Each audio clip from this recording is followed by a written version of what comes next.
Warahmatullahi wabarakatuh. Perkenalkan, nama saya Diki Parmana Putra, nomor induk mahasiswa 2892150015, kelas malam B, Program Studi Manajemen, Fakultas Ekonomi dan Bisnis akan memaparkan tugas ujian tengah semester mata kuliah Ekonomi Internasional. Perdagangan internasional. Pengertian perdagangan, pertukaran atau perdagangan timbul karena salah satu pihak melihat adanya manfaat atau keuntungan tambahan yang bisa diperoleh dari pertukaran tersebut. Jadi, motif atau dorongan bagi orang untuk melakukan tukar-menukar adalah adanya kemungkinan diperoleh manfaat tambahan tersebut. Manfaat ini disebut manfaat perdagangan atau gains of trade. Perdagangan internasional dapat terjadi apabila kesepakatan atau ada komitmen bersama antar dua negara yang saling membutuhkan sebagai usaha untuk memenuhi kebutuhan masing-masing negara. Penyebabnya karena adanya beberapa perbedaan faktor sumber daya manusia, sumber daya alam, modal maupun teknologi sehingga setiap negara harus menjalin perdagangan internasional dengan negara lain. Perdagangan hanya akan terjadi apabila paling tidak ada satu pihak yang memperoleh keuntungan atau manfaat dan tidak ada pihak lain yang merasa dirugikan. Ini selanjutnya berarti bahwa perdagangan bila terjadi adalah suatu yang baik. Faktor-faktor pendorong perdagangan internasional. Sebenarnya terdapat banyak hal yang menjadi faktor pendorong terjadinya perdagangan internasional.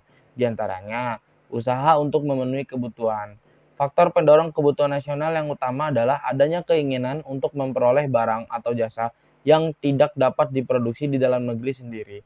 Hal ini karena tidak semua negara dapat menghasilkan semua barang dan jasa. Contohnya, negara-negara industri tidak dapat memproduksi bahan baku seperti kain, kayu, karet, minyak, sawit, dan biji kopi.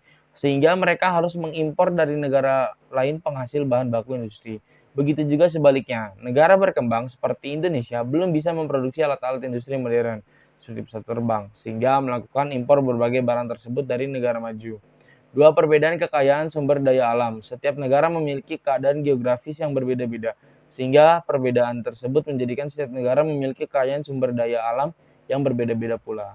Tiga, perbedaan selera konsumen di dalam negeri terhadap produk luar negeri akan mempengaruhi suatu negara untuk mengimpor barang dan jasa tersebut. Contohnya, Jepang dan Korea Selatan sama-sama menghasilkan barang elektronik dan ikan tuna dalam jumlah yang hampir sama, tetapi orang Jepang lebih suka ikan tuna dan orang Korea Selatan lebih suka produk elektronik.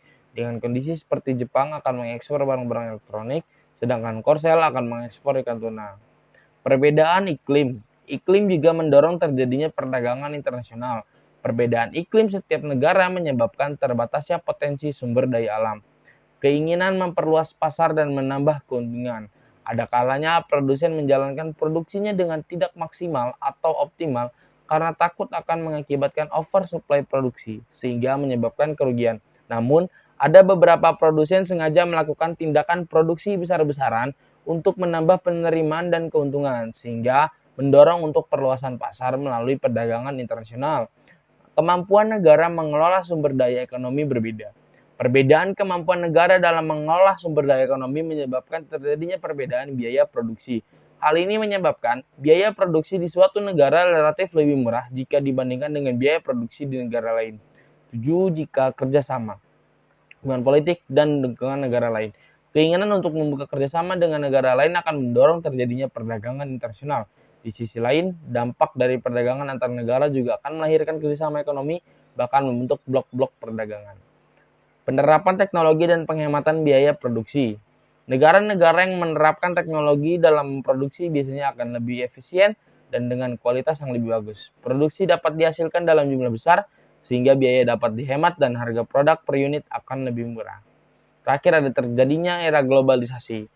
Tidak adanya sekat-sekat antar negara, semuanya seolah-olah menyatu. Dengan demikian, dapat disimpulkan bahwa faktor pendorong terjadinya perdagangan internasional adalah adanya rasa saling membutuhkan. Dampak perdagangan internasional terhadap pertumbuhan dan kompensasi. Telah dijelaskan bahwa produksi dan konsumsi di negara-negara yang melakukan perdagangan masing-masing mengikat kecuali terdapat beberapa hal. Misalnya, pertama, perbedaan antar negara besar dan kecil. Besar dan kecil suatu negara tidak ditentukan secara absolut, tetapi ditentukan secara relatif terhadap pasar.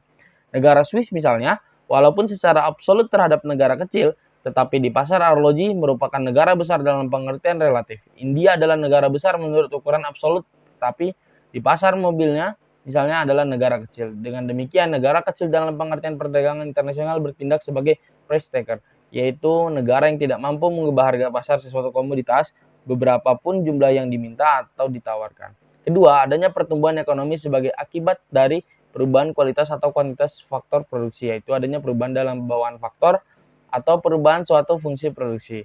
Apabila suatu negara menghadapi permintaan yang inelastis terhadap komoditas ekspor, atau mengalami pertumbuhan ekonomi yang terpusat di sektor industri, ekspor atau mempunyai kemampuan adaptasi yang rendah, maka pertumbuhan ekonomi melalui perdagangan mungkin bukan jalan yang baik bagi negara tersebut.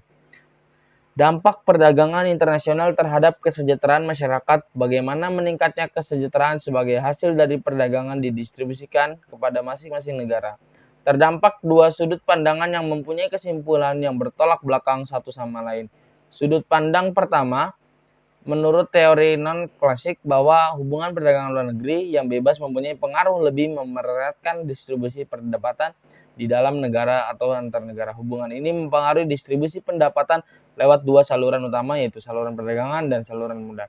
Sudut pandang yang kedua bertentangan dengan teori neoklasik, menyatakan bahwa kesimpulan-kesimpulan teori neoklasik itu bertentangan dengan teori neoklasik menyatakan bahwa kesimpulan-kesimpulan teori neoklasik itu bertentangan dengan sejarah maupun kenyataan yang ada sekarang.